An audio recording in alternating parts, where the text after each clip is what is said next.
Welcome to Slash Bash, where today I am bringing you another Am I the Butthole Reddit video. In our first story, am I the butthole for refusing to host Thanksgiving for 20 plus people for the 4th year in a row? So my fiance has a rather large family, parents, 2 brothers with significant others, numerous adult nieces and nephews and their partners, and there's usually always some distant aunt, uncle, or cousin that tags along. I have 2 family members that join holidays. This year, neither will be able to attend. Last year, one was present. So for the past 4 years, I've been single-handedly cooking from scratch and hosting for both Thanksgiving and Christmas. So essentially, I've been cooking dinner for 20 people or so, while my partner babysits a brisket in the smoker. There's a lot of logistics behind cooking for a large crowd. I start prepping the night before, cook all morning and afternoon, and by the time everything is done, I'm too exhausted to enjoy the food I cooked and eat. Last year, I requested that everyone attending brings one side dish or dessert. No one brought anything. I had a feeling that's what it was going to be, as no one mentioned what they're bringing, so I prepared for it anyway. Just to also mention, I have never been thanked for hosting or cooking, literally by no one. All leftovers get picked over and taken home. Last year, I also had to cook the following day because there was nothing left to eat except some baked brie that my mother-in-law turned her nose up to, and I wanted to enjoy leftovers at least. This year, I told my partner that I have no intention of cooking. If he wanted to host, he can cater. His reaction was, "But that's our tradition. Can't you at least make some box stuffing or something? And everyone is planning on coming." My reaction was, "Nope, that's your tradition. I will not make box stuffing, and if they're planning on coming, you better put that catering order in." He has not spoken to me since. I also had to explain, and I shouldn't have to, that I haven't been feeling well. I finished an 8-month course of a pretty rough medication that dries out all the joints in your body. I've been achy and miserable, and I feel stiff when I overwork myself. Am I the butthole for not wanting to entertain 20 plus people twice a year, every year? I have decided to possibly sit out Thanksgiving completely, buy a pre-made single-serving Thanksgiving dinner at the local grocery store that just needs to be popped in the oven for a while, and going to watch that new Lady Gaga movie. Here's an edit. Guys, my partner found this post and sent me the link. Now apparently we're canceling everything because I'm venting to strangers on the internet. I guess he didn't like what he read. Oops. New update. Since everything was canceled, I picked up a ready-prepared meal from the store that needed to be heated. Turkey breast, stuffing, Brussels sprouts, pie, the usual. My son and I decided to make mac and cheese, and that was going to be our Thanksgiving with our cats. Wednesday evening, I was told that Thanksgiving lunch was at my fiance's mother's house at 12:30. Sure, I attended, brought a pan of mac and cheese, cleaned up after myself, said thanks, and left at 3 p.m. I spent the rest of the day on my couch, in my pajamas, drinking mimosas and watching TV. Had our store-bought Thanksgiving meal for dinner. As far as the relationship, this event hit me like a ton of bricks. It made me reconsider this relationship, and right now, I don't want to marry him. He needs to reflect and figure out how his behavior affects people around him and what he can do to change it.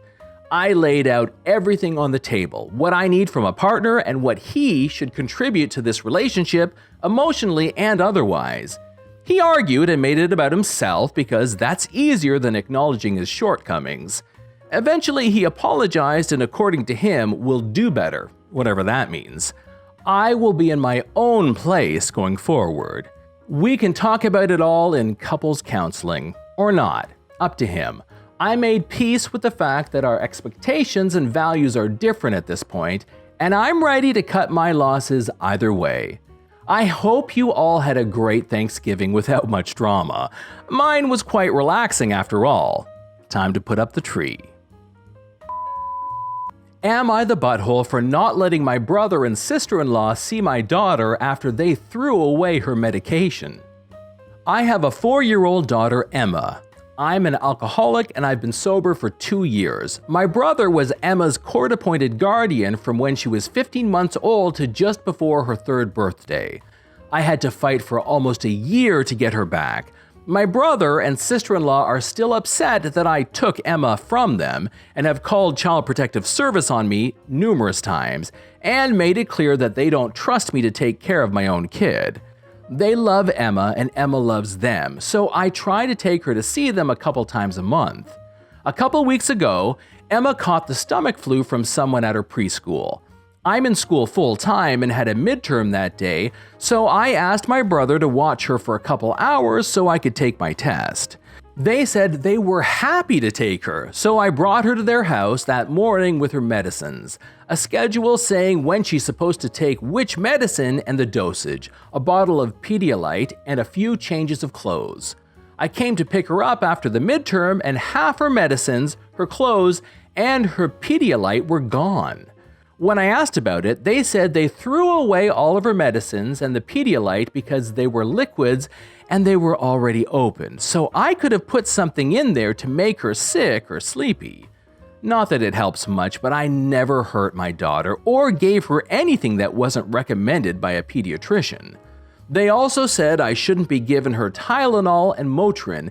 Again, her doctor said it's fine, so they didn't buy her any Motrin. Then I asked about the nausea medicine, prescription, and they said they didn't think she needs prescription meds for the stomach flu.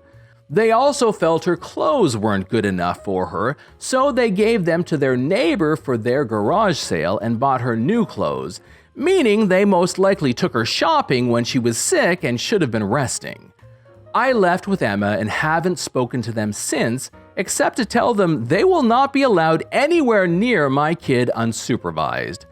I'm working on Thanksgiving, so I was going to drop Emma off with my parents so she could see my family, but I still don't want her to be around them without me, so I'm leaving her with her babysitter instead. Now, my family is giving me a hard time for not letting my brother and sister-in-law see Emma and are excusing what they did by saying they were just worried about her. Am I the butthole for not letting my daughter see my brother and sister-in-law?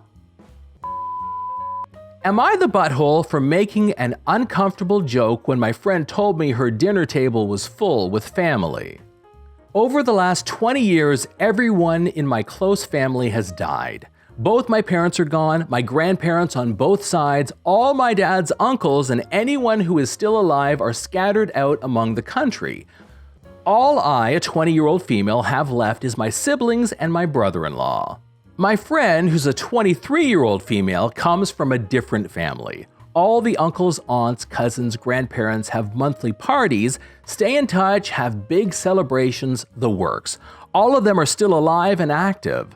I think she knows I'm sensitive to the topic, as I wish I had a big family, as she sometimes makes these comments like, "You know, when you get married, your guest list will be so small compared to mine. But hey, at least it will be cheap." At my mom's funeral, there were still a lot of open chairs, and she told me if this was a family member of hers, all the seats would be full. She is aware of my many deceased family members. I took some pictures of me, my siblings, and my brother-in-law cooking for Thanksgiving and us playing games at the dinner table and posted them on social media. She texted me privately saying we looked like we were having fun, followed my pics of her huge family, and remarked the dinner table was full of family. This is where I was maybe the butthole. I replied, "Lovely, have fun. We'd have a full table too, but with the snow, it was too hard to dig everyone out of their graves." She was silent for a few hours, then replied that joke was morbid and made her uncomfortable, and I really need to check my attitude. Am I the butthole? This is John from /bash. Thanks for watching. If you've enjoyed the video, this is the time to subscribe. I would love for you to drop a like, share it with your friends, and I will see you in the next one.